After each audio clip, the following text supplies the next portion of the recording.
I bought this house for one reason: the pool.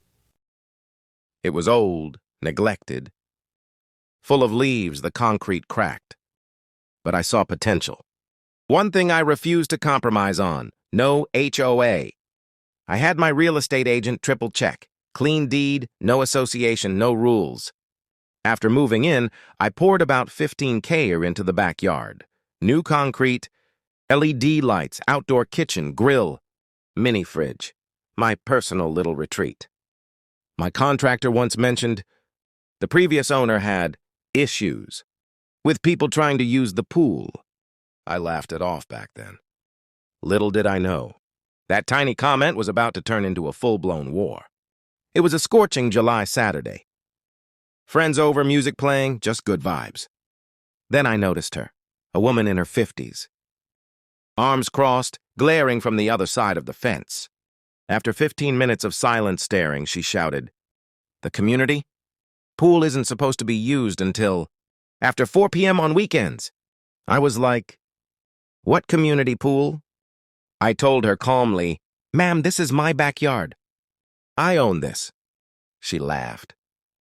No, this pool has always been part of the HOA.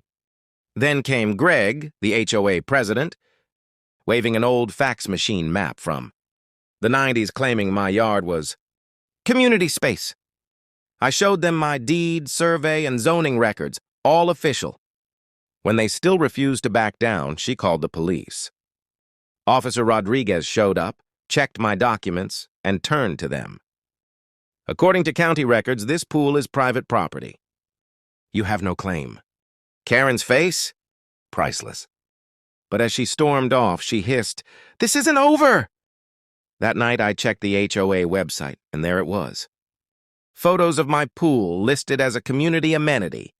Pool hours, guest rules, everything. They'd been using my property for years without any legal right. So I got a real estate attorney.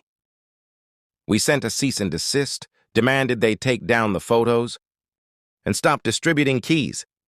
Within days, my security cameras caught people sneaking into my backyard. One even had a key. When they tried to sue, we countersued for trespassing, harassment, and false advertising. They folded fast.